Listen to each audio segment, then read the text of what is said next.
Shalom, shalom. This is Mahmoud Yashar Allah Bonaparium. This is Mousin Israel Shana Ephraim. Before I get started, I'd like to give all praises and honors to my power Yahweh by Shem Yahushua by Shem Rakakadash.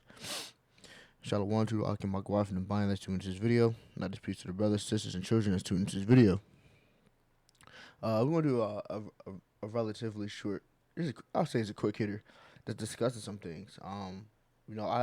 Recently I saw one of my family members go get uh baptized and go back into the whorehouse, and it didn't sit right with me, especially because these people they knew about the truth. They knew about the truth probably just as long as I knew about the truth, and I didn't even. I'm not the one to put them on. You know they, you know they was able to read the Bible and see what was going on and see what was what, and I can't really fathom. I just can't see like if you could read it and understand and see what the truth is, and then go back to the other stuff. It just doesn't make sense to me. You know what I'm saying? It doesn't make sense. Now, obviously, I understand that it's the will of the Lord, and that's all it is. And you gotta say it is what it is, and you keep pushing. But I gotta do a lesson discussing this.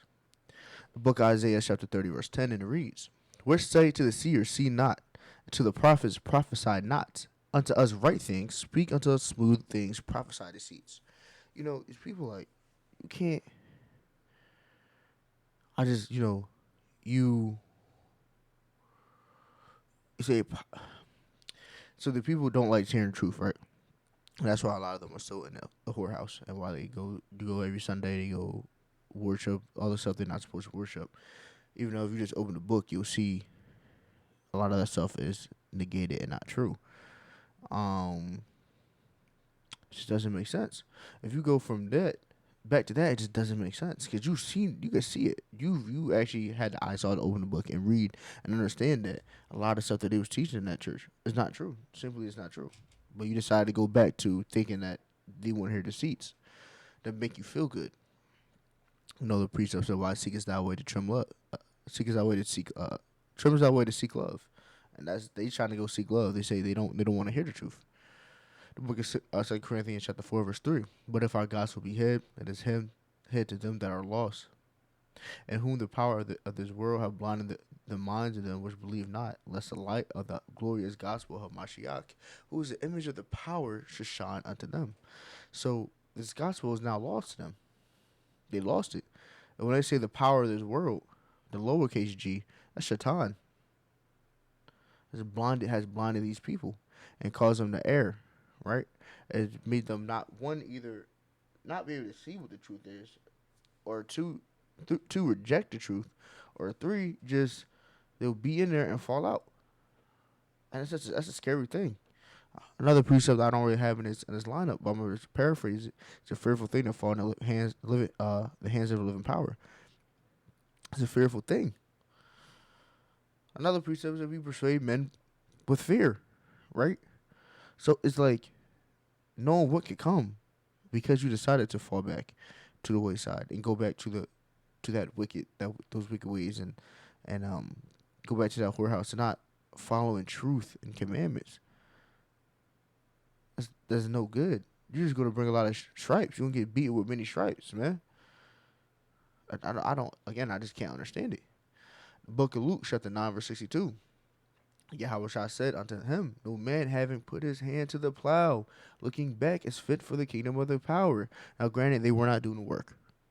So, not say when we read this precept, really, this is putting the work, doing the work and all that stuff, right? But the fact that you able to read this book, understand it, see what's going on, try to follow the commandments best your ability, believe, and then turn back around and look back, and then go back into the world. It's not, come on, man. Unless you repent, you just screwed yourself, man. Screwed yourself. The book of Proverbs, chapter 26, verse 11. As a dog returneth to his vomit, so a fool returneth to his folly.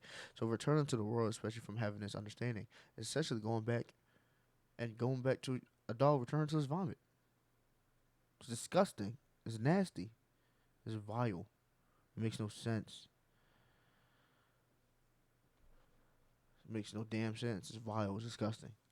The book of Hebrews chapter 6, verse 6, and it reads, "And they shall fall away to renew them again and to repent, seeing they crucify themselves to the Son of the power afresh and put him in the open shame."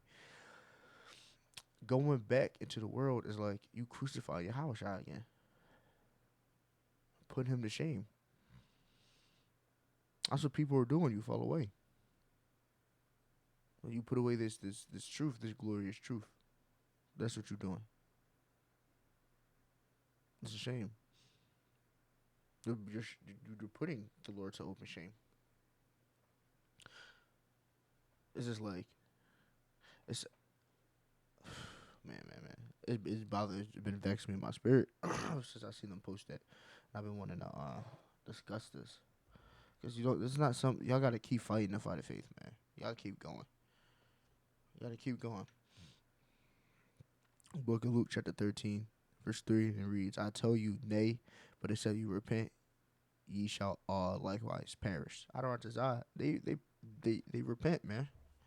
Now it's up to the word of the Lord, but you gotta repent. He's falling back and going back into the world is no good. It's just, hey man, it's not much for you to really say. It's just it's going off. And we're gonna jump down to 5. Luke 13:5. "I tell you, nay, but except you repent, ye shall all likewise perish." I don't desire this lesson was edifying, and it'll give you some peace and enlightenment. You know, we give all praise and honor is my power, Yahweh. Bashem Yahweh Shabbat Shem Rakakadash. Shalom to Akim Agwaf and bind that tuned to this video. Let's peace, brothers, sisters, and children that tuned to this video. Shalom.